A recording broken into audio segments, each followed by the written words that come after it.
نماز کسوف و خسوف. دو آیات از آیات الله تعالی خورشید و ماه است که با آن بندگانش را بیم می‌دهد تا به سوی خدا برگردند، چنانچه در حدیث آمده است با آنها بندگانش را بیم می‌دهد، هرگاه گرفتگی به آنها رخ داد به سوی نماز بشتابید. برای خورشید و ماه به مرگ و زندگی کسی گرفتگی رخ نمی‌دهد، بلکه آنها دو نشانه از علامت‌های الله عزوجل هستند و هنگامی که به وقوع پیوست سنت است تا برای الله سبحانه و تعالی نماز خواند، به دلیل فرموده آن حضرت صلی الله علیه و سلم. خورشید و ماه دو علامت از علامت‌های الله تعالی بوده که به مرگ و زندگی کسی گرفتگی برای آنها رخ نمی‌دهد، با آنها بندگانش را بیم می‌دهد، هرگاه گرفتگی به آنها رخ داد به سوی نماز بشتابید. وقت نماز از آغاز کسوف و یا خسوف تا پایان یافتنش می باشد و نمازگزار نمازش را به اتمام می رساند، اگرچه خسوف و کسوف پیش از آن پایان یافته بود. اگر نماز پایان یافت قبل از اینکه خسوف و یا کسوف پایان یافته باشد، نماز را اعاده نمی کند، بلکه به دعا و طلب مغفرت تا هنگامی که گرفتگی خورشید و یا مهتاب پایان نیافته ادامه می دهد.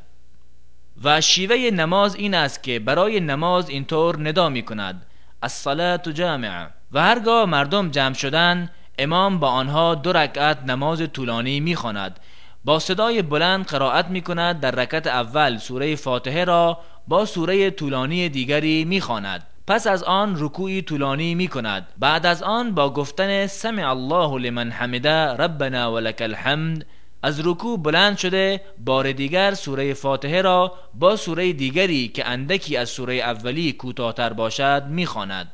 پس از آن رکوع می کند اندکی کوتاه‌تر از رکوع اول. بعد از آن با گفتن سمع الله لمن حمده ربنا ولک الحمد از رکوع بلند می شود. سپس 2 سجده مطول می کند و در میان آن دو می نشیند ولی طولانی نمی کند. پس از آن تکبیرگویان از سجده دوم بلند شده و رکعت دوم را مانند رکعت اول با قیام و رکوع و سجده اش می خواند و نسبت به رکعت اول اندکی کوتاه‌تر. پس از آن می نشیند و تشهد خوانده سلام می دهد. وصف نماز از ام المؤمنین عایشه رضی الله عنها روایت شده که فرمود: در زمان رسول الله صلی الله علیه و سلم خورشید گرفتگی رخ داد.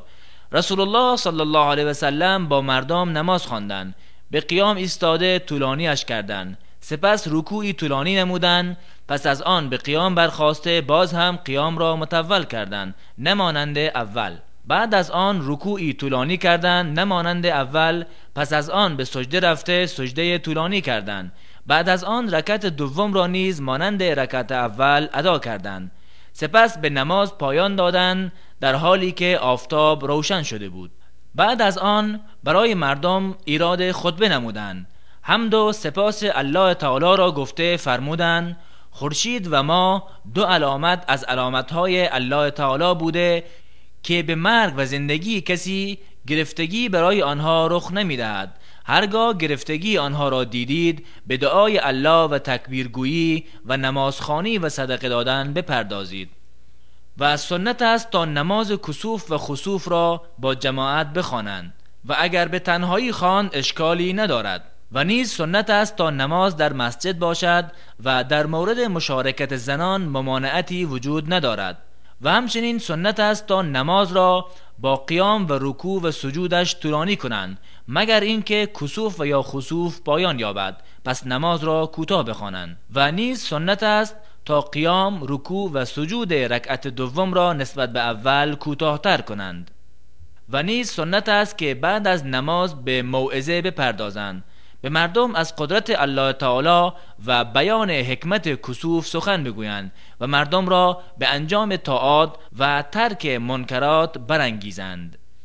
و نیز سنت است تا دعا و تضرع و زاری و استغفار بسیار گویند و صدقه دهی و سایر اعمال صالحه نیز بسیار انجام دهند تا اینکه الله تعالی ماه گرفتگی و خورشید گرفتگی را پایان دهد.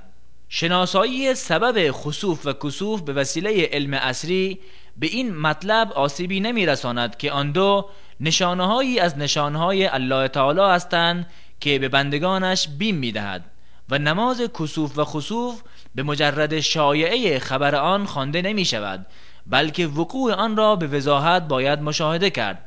اگر خسوف و کسوف دانسته نشد مگر بعد از پایان یافتن آنها، پس نماز خوانده نمی شود.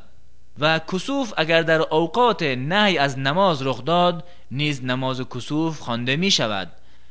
و دریافت رکعت اول در نماز کسوف با دریافت رکوع اول است. پس کسی که رکوع اول از او گذشت ولی رکوع دوم را دریافت، این رکعت از وی فوت شده محسوب می گردد که باید بعد از سلام دادن امام آن را به همان وصفی که گفته شد تکمیل کند.